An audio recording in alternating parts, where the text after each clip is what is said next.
ना इधर ना उधर, सीधे मुद्दे पर नजर। और क्या है आज की खबर, आप देखना शुरू कर चुके हैं न्यूज़ 18 पुनीत के साथ मेरे सहयोगी आनंद भी मौजूद हैं। और हमारे यहाँ कहा जाता है कि जो आया है उसे जाना है, और यही दुनिया का सत्य भी है और तथ्य भी है। लेकिन इस बीच अगर कोई किसी के मरने की बात कहे कि कौन कब मरने वाला है, तो सवाल खड़े होते हैं कि वह राष्ट्राध्यक्ष हैं या कोई ज्योतिषी। और वैसे भी ज्योतिषी भी ऐसी बात तो कभी करते हुए नजर नहीं आते हैं, लेकिन ये बयान आया है ज़ेलेंस्की की तरफ से। जी हाँ, ज़ेलेंस्की जिन्होंने पुतिन को लेकर यह बयान दिया है। पुतिन को लेकर क्या बयान दिया गया है, इसी को समझते हैं। आनंद मेरे सहयोगी मौजूद हैं। आनंद। बिल्कुल, देखिए ज़ेलेंस्की क्या है कि अब पहले तो समझना होगा कि रूस यूक्रेन युद्ध जो चल रहा है लगभग 3 साल के ऊपर हो गए हैं, ठीक है। और ये युद्ध में गोला बारूद दोनों तरफ से दागा जा रहा है। लेकिन अब ज़ेलेंस्की ने जो हमला किया है वो राजनीतिक और मनोवैज्ञानिक है। दरअसल किसी पर भी आप राजनीतिक और मनोवैज्ञानिक तरीके से हमले करते हैं तो जिसके ऊपर आप बोलते हैं या जिसके ऊपर आप अपनी बातें रखते हैं उसके खिलाफ, तो उसके मन में वो बैठ जाता है। तो ज़ेलेंस्की ने पुतिन को कहा क्या है, दरअसल ज़ेलेंस्की अभी पेरिस के दौरे में है, और वो पेरिस के दौरे के दौरान एक इंटरव्यू में उन्होंने कहा है कि पुतिन जल्द मरेंगे। इसलिए बोले हैं क्योंकि उन्होंने स्वास्थ्य का हवाला देते हुए बोला है कि पुतिन की मृत्यु जो होगी वो बहुत जल्द होने वाली है। दूसरा, ये जो भी 3 साल से जंग चल रही है ये सब ख़त्म हो जाएंगे उनके मरने के बाद, ऐसा उनका ज़ेलेंस्की का कहना है। लेकिन इस बयान के बाद से अब ये रिपोर्ट खंगालना शुरू कर दिया है पूरी मीडिया, चाहे वो इंटरनेशनल मीडिया हो चाहे अपना भारत का मीडिया हो, सभी लोग खोजने चालू कर दिए हैं कि क्या सच में पुतिन का स्वास्थ्य गड़बड़ है। तो ये बातें पहली दफ़ा तो निकल कर नहीं आई हैं, लेकिन आप युद्ध में जाहिर सी बात है कि एक दूसरे के विरोधी होते हैं, जंग लड़ते हैं, लेकिन इस प्रकार की बयानबाजी करना, क्या इसके पहले कभी ऐसी चीज़ें सुनने में आई या देखने को मिली हैं? बिल्कुल, देखिए ज़ेलेंस्की तो ये पहली बार ऐसा बोले हैं। बोलते तो पुतिन के खिलाफ बहुत बार है, लेकिन ये जो बयान है इनका पहली बार है। लेकिन क्या होता है कि रह गई बात स्वास्थ्य की, पुतिन की, तो कई बार ऐसे रिपोर्ट जारी किए गए हैं जिसमें रिपोर्ट में बताया गया है कि जो कि पुतिन जो है उनका सेहत बहुत डाउन हो रहा है, मतलब सेहत उनकी ख़राब हो रही है। और देखा भी गया है, 2022 की एक बैठक थी और उस बैठक में वो लड़खड़ा करके बोलते भी हैं और बैठते भी हैं तो टेबल पकड़ करके बैठते हैं। और क्योंकि अमूमन देखा जाता है कि सबसे उनको फिट नेता माना जाता है, लेकिन उनकी उम्र 72 साल के करीब है। और अगर देखा जाए तो घुड़सवारी से लेकर तैराकी से लेकर वो बीच पर भी नज़र आते हैं, घुड़सवारी भी करते हुए नज़र आते हैं। और फिटनेस को लेकर और वैसे भी जिस तरीके से पुतिन का ट्रेनिंग जो रही है वो तो मजबूत ट्रेनिंग भी रही है, वो एक ब्लैक बेल्ट भी हैं। ये सारी चीज़ें हम जानते हैं। और इस बीच ये दावा करना कि बहुत जल्दी मरने वाले हैं, ये बात बिल्कुल, देखिए अब ये कहीं ना कहीं ज़ेलेंस्की भी क्या चाहते हैं कि युद्ध ख़त्म हो जाए, अमेरिका भी वही चाहता है। तो अब क्या कर रहे हैं कि मनोवैज्ञानिक, मैंने पहले ही बोला था कि मनोवैज्ञानिक तरीके से अब हमला कर रहे हैं। मतलब ये जो हमला है एक तरीके से पुतिन पर कोई फ़र्क नहीं पड़ने वाला है, क्योंकि पुतिन जो है वो अपने फिटनेस को लेकर के बहुत पहले से ही, अब जैसा आप बता रहे हैं, लेकिन उनका एक हाथ जो है वो काम नहीं कर रहा है और ये फुटेज भी दिखाए गए हैं। लेकिन उसके बाद वो हम देखते हैं कि वो फिट नज़र भी आते हैं। वो अफवाहों से ज़्यादा कुछ नहीं है। क्या अफवाहों के फेर में फंस गए हैं ज़ेलेंस्की, या ये मनोवैज्ञानिक खेल खेल रहा है? बिल्कुल, देखिए, और पुतिन का जन्म जो हुआ था वो 7 अक्टूबर 1952 में वो जन्मे थे, उस समय के रूस में, मतलब सोवियत संघ जब था। तो अब क्या होता है कि उस साल से अगर आप देखेंगे तो कोई भी आकलन कर सकता है कि भाई 72 साल के हो गए हैं तो जाहिर सी बात है सेहत तो बिगड़ेगा ही, बहुत सारी चीज़ें। लेकिन अभी कोई भी ऐसी स्पष्टीकरण नहीं आया है रूस की तरफ से कि पुतिन का सेहत खराब हो रहा है या पुतिन बीमार चल रहे हैं। बहुत सारे दावे हैं, रिपोर्ट्स के माध्यम से अगर बात किया जाए तो पुतिन पर बहुत गंभीर बीमारियों के बारे में भी बताया गया है कि पुतिन को बहुत सारी गंभीर बीमारियां हैं, लेकिन ऐसा स्पष्टीकरण अभी तक रूस की तरफ से नहीं हुआ है। और ज़ेलेंस्की के बयान के बाद से भी कोई स्पष्टीकरण नहीं है रूस का कि सच में पुतिन का सेहत खराब है। बिल्कुल।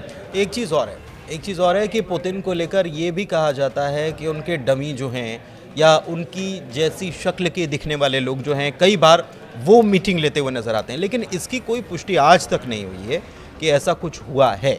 दावे तो बहुत होते हैं कि उनका एक बाजू जो है वो काम नहीं कर रहा है, उनकी चाल ढाल में थोड़ा सा बदलाव आया है, और ये चर्चाएं जो हैं हमेशा चर्चा का सबब बनी रहती हैं, ये बातें जो हैं चर्चा का सबब बनी रहती हैं। लेकिन क्या मैं ये समझना चाह रहा हूँ आनंद आपसे कि ये युद्ध यूक्रेन और रूस के बीच में है, ना कि पुतिन और ज़ेलेंस्की के बीच में। अगर है, ज़ेलेंस्की के बयान से तो ऐसा लग रहा है कि पुतिन और ज़ेलेंस्की के बीच में ही ये युद्ध है।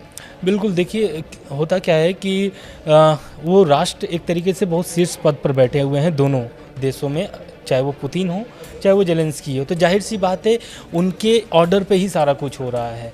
तो कहीं ना कहीं वो अपने को ही आपसी निजी मान करके ही चलना पड़ता है। कोई कहते हैं कि जल्दी ही पुतिन की मौत होने वाली है और उसके बाद सब कुछ खत्म हो जाएगा, तो सब कुछ खत्म हो जाएगा। दरअसल वो पुतिन के तौर पर कुछ चीजें खत्म नहीं होती, लेकिन राष्ट्राध्यक्ष अगर चले भी जाते हैं तो राष्ट्र तो चलता रहता है। बिल्कुल चलता रहता है, लेकिन उनका जो आरोप है, ज़ेलेंस्की का जो आरोप है कि पुतिन की वजह से बहुत सारे यूक्रेन को नुकसान हुआ है, बहुत सारी चीज़ों का।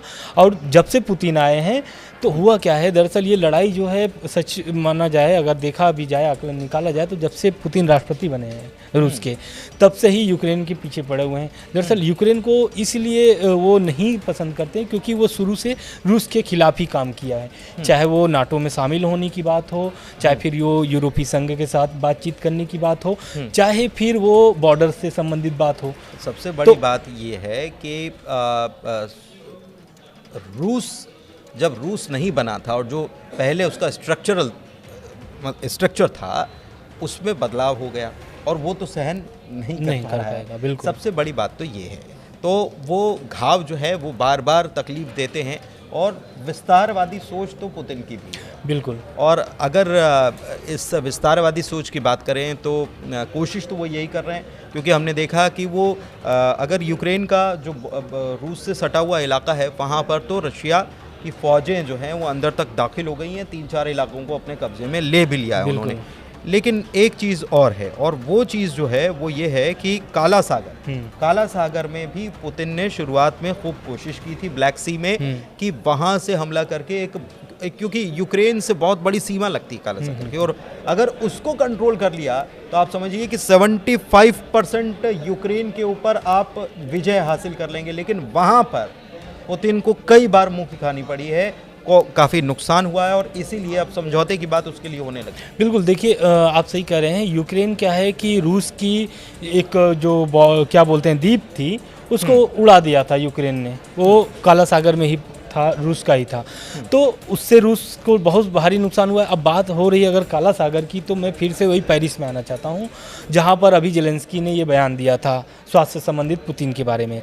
तो दरअसल क्या है कि एमेनुअल मैक्रोन जो है राष्ट्रपति हैं जो फ्रांस के, वो इस ब्लैक सी सीज फायर को लेकर के, जो अमेरिका बीते दिनों ऐलान किया है सीज फायर को लेकर के कि भाई रूस यूक्रेन का सीज फायर हो गया है, ऐलान कर दिया है अमेरिका, लेकिन रूस ने इसको अस्वीकार किया है, मतलब स्वीकार इसको नहीं किया इस सीज फायर को, उसने अपनी मांगे 2-3 रखी है। लेकिन इस पर बयान आता है फ्रांस के जो राष्ट्रपति हैं, वो बोलते हैं कि रूस को इस प्रस्ताव को स्वीकार कर लेना चाहिए। कौन से प्रस्ताव? जो 30 दिन का युद्ध विराम की बात हो रही है। लेकिन रूस क्यों नहीं कर रहा है? रूस ने कुछ शर्तें और लगा। बिल्कुल, उनका जो रूस का जो शर्त है ब्लैक सी की जो आप बात कर रहे हैं, रूस को खाद्य पदार्थ जो होते हैं उसी के रास्ते से जाते हैं, और एक तरीके से ब्लैक सी जो है वो यूक्रेन और रूस को दोनों के लिए बहुत अहम है। खाद्य पदार्थ जितने भी होते हैं या फिर जो भी खाद से संबंधित मशीनरी होती है, सारी चीज़ें, बिल्कुल, तो वो सारी चीज़ें जो होती है उसी के रास्ते से होती है। अब वहाँ पर चल रही है लड़ाई, तो इसको सुलझाने के लिए अमेरिका को बीच में आना पड़ा है। और पहले जो आप बोल रहे थे कि रूस क्यों चाहता है कि ब्लैक सी पर पहले अपना कब्जा हो जाए या फिर जो मांगे वो रखी है वो हो जाए, तो दरअसल रूस जब से ये युद्ध चल रहा है लगभग 3 साल के ऊपर हो गए, और रूस पर बहुत सारे प्रतिबंध अमेरिका और यूरोपीय संघ ने लगा रखा है, तो उसको हटाने की मांग किए हैं। अब उसमें क्या है, सबसे प्रमुख है ये ब्लैक सी वाला मामला, जितने भी उनके खाद्य पदार्थ से संबंधित है। तो दरअसल युद्ध चल रहा है, मुस्कावा उनका जो युद्ध था उसको बुरी तरीके से डैमेज किया, यूक्रेन ने डैमेज खत्म कर दिया, और 30 से 40% नेवल नुकसान पुतिन को उठाना पड़ा है, वो भी हमने देखा है। और व्यापार के लिहाज से भी ब्लैक सी महत्व रखता है, लेकिन ब्लैक सी के वहाँ शांति हो उससे पहले पुतिन ये कह रहे हैं कि हमारे ऊपर जो सैंक्शन दूसरे लगा रखे हैं, ख़ासतौर पर यूरोपीय देशों ने, और बैंक से लेन देन से लेकर खाद्य वितरण जो है उसके ऊपर सैंक्शन लगा रखे हैं, उसको ख़त्म किया जाए। बिल्कुल, देखिए, और ये लगातार ऐसा नहीं है, चौथी मीटिंग में ये बात क्लियर किया है अमेरिका ने कि सीज फायर हो गया 30 दिन के लिए, रूस ने नहीं स्वीकार किया। लेकिन इसके पहले भी जितनी बार बैठक हुई रूस और अमेरिका की, उसमें भी अलग अलग शर्तें रखी हैं। ये तो नई शर्तें आप जो बता रहे हैं। इसके पहले क्या शर्त था रूस का ये शर्त था कि मैं युद्ध विराम उसी समय करूंगा जब तक ये मेरी 2-3 मांगे ना पूरी हो जाए। पहला कि रूस यूक्रेन जो है वो नाटो में न शामिल हो। दूसरा, जो यूक्रेन की ज़मीन पर कब्जा है रूस का, वो रूस को ही मान्यता दे दी जाए, मतलब रूस को ही वो ज़मीन दे दिया जाए। तो ये नए नए तरीके के प्रस्ताव लेकर के आ रहे हैं, लेकिन ये जो प्रस्ताव है एक तरीके से हो सकता है कि इस पर आने वाले समय में अमेरिका और जो यूरोपीय देश है इस पर विचार कर सकते हैं, क्योंकि जाहिर सी बात है इस युद्ध में बहुत सारे नुकसान हुए हैं और ये जो भी मांग अभी रखा है ये वाजिब भी मांग है, क्योंकि उनके बैंक सैंक्शन लगे हुए हैं, खाद्य जो आपूर्ति होती है वो नहीं अभी ठीक ढंग से हो पा रहा है, और उसमें भारत के भी बहुत सारे नुकसान हुए हैं उस मामले को लेकर के, क्योंकि फर्टिलाइज़र्स जो हैं वहाँ से आते हैं। और मध्य प्रदेश के एक मंत्री ने इसको लेकर बयान दिया था, मध्य प्रदेश में मध्य प्रदेश के मंत्री ने मध्य प्रदेश में केंद्र सरकार के मंत्री की तरफ से ये कहा गया था कि जो वॉर चल रहा है उसकी वजह से आपका यूरिया और दूसरे फर्टिलाइज़र्स जो हैं उसकी सप्लाई बाधित हो रही है, और इसकी वजह से मध्य प्रदेश में भी किसानों तक ये फर्टिलाइज़र नहीं पहुंच पा रहा है। बिल्कुल, तो ये मध्य प्रदेश संबंधित पूरे देश में भी हम लोग रख सकते हैं, क्योंकि पूरे देश की जो होती है वो भारत ही क्या असर करता है। बिल्कुल असर पड़ रहा है। तो कहीं ना कहीं ये जो मांग है हो सकता है आने वाले समय में विचार करे, हो सकता है कि ये जो 5वां मीटिंग हो सकता है ये तीनों लोगों का हो फिर से, यूक्रेन, रूस और अमेरिका की। बिल्कुल, लेकिन वॉर अभी भी जारी है और हमले भी जारी है, लगातार हमले हो रहे हैं, लाखों की संख्या में मर चुके हैं लोग, अभी भी लगातार मौतें हो ही रही हैं और युद्ध की जंग में। इसमें अमेरिका ये कह रहा है कि डील हो गई है, अमेरिका कह रहा है कि डील हो गई है, हमने डील करवा दी है। रूस ने कहा है कि डील अभी नहीं हुई है, डील में अभी ये करना बाकी है। यूक्रेन ने कहा है कि डील तो तब होगी जब हम साइन करेंगे, कागज़ों पर दस्तखत जब तक नहीं होती तब तक अभी डील नहीं हुई है। लेकिन अब इसमें फ्रांस की बातें भी सामने आई हैं। सबसे बड़ी बात यह है कि अगर पुतिन ये कहते हैं कि हमारे ऊपर जो सैंक्शंस लगे हैं वो हटाए जाएं, ख़ासतौर पर यूरोपीय देशों की तरफ से, तो वो चाहते हैं कि इस डील में कहीं ना कहीं यूरोपियन कंट्रीज़ जो हैं उनको भी इस डील में शामिल कर लिया जाए, वो भी आ जाएं, उनसे भी बातचीत हो जाए इस डील के ज़रिए। वो चाहते हैं कि व्यापार, क्योंकि व्यापार से दुनिया चलती है, हम ये बार बार कहते आए हैं। बहरहाल ये डील कब वाकई में ज़मीन पर उतरेगी अभी इसकी कोई तारीख तय नहीं हुई है, लेकिन पुतिन हर वो रास्ता खोलना चाहते हैं जिससे बिजनेस के रास्ते खुल जाएं। फिलहाल इस वीडियो में इतना ही, दीजिए इजाज़त। वीडियो कैसा लगा, चर्चा कैसी लगी, कमेंट के ज़रिए बताइए। हमारे चैनल को सब्सक्राइब कीजिए, वीडियो शेयर कीजिए। धन्यवाद।